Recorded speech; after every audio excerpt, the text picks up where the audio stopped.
Le rassemblement, héritage et modernité se réjouit tout d'abord de l'exceptionnelle diversité des sensibilités politiques exprimées au sein de la coalition.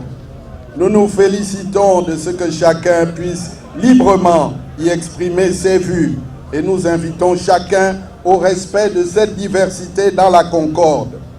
Les temps qui viennent, c'est une certitude, nécessiteront avant tout de resserrer nos rangs autour de votre personnalité, car le chant des sirènes de la division guette avec son cortège de déception, de désillusion, de désespoir et de discrédit. Travailler à une solution politique crédible, durable et équilibrée, tel est notre challenge. Peuple gabonais, vous devez suivre ces forces nombreuses autour du président de la République élu. Ces forces nombreuses et majoritaires dans notre pays, elles poursuivent la réalisation du même objectif. Chacune doit y concourir dans une intransigeance de tous les instants. Vous devez éprouver les caractères, les gens sincères, les menteurs, les batifoleurs, les dealers.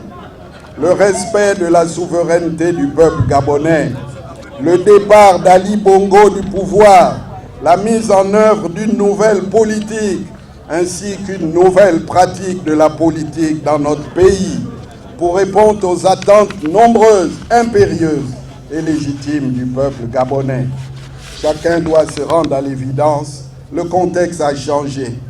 Une nouvelle génération rejette plus que jamais les agapes complices auxquelles est invariablement convoquée une opposition divisée et discréditée au lendemain d'élections toujours truquées.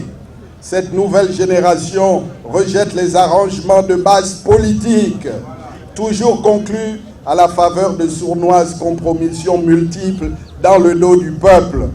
Plus que jamais, cette nouvelle pratique politique exige loyauté, cohérence, constance, discernement pour opérer des choix à première vue douloureux, mais payants à terme.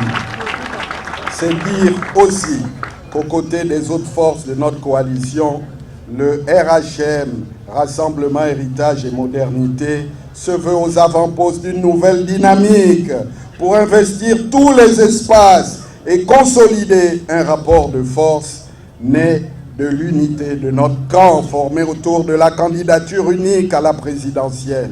Cet esprit de conquête ne s'est pas effondré. Il demeure le gage de nos victoires futures, à la condition de faire bloc dans une stratégie unique et dans un discours unique. Nous nous devons d'être sur tous les fronts de la lutte. Aucune piste, aucun moyen ne doit être repoussé systématiquement. Il nous faut instaurer une nouvelle dynamique afin de remobiliser nos populations gagnées par la résignation et le désespoir. Il n'y a pas de place pour des combats d'arrière-garde qui ne feront que conforter nos adversaires. Il nous faut rester lucides afin d'éviter les pièges d'un régime aux abois qui use de toutes les ruses pour tenter de se refaire péniblement une santé. Monsieur le Président de la République élu, je me permets de saisir l'opportunité que m'offre cette tribune pour attirer l'attention de l'opinion nationale et internationale sur la libération de nos frères emprisonnés injustement. Il est temps de poursuivre la lutte et de s'en préoccuper. Chaque jour passé dans les geôles du régime les expose à toutes sortes de conséquences. La solution au problème du Gabon viendra avant tout de nous-mêmes. En cela, nous ne devons pas nous bercer d'illusions. Comptons d'abord sur nous-mêmes, sur nos forces. Nous devons continuer à unir nos forces pour mettre ce pouvoir hors d'état de nuire. Et je vais reprendre ce que disait Michel. Si vous voyez ce que je vois, si vous entendez ce que j'entends, si vous ressentez ce que je ressens, si vous partagez la torture morale, psychologique et physique pour certains, alors continuons le combat de la liberté et de la démocratie pour libérer le Gabon, pour libérer le Gabon.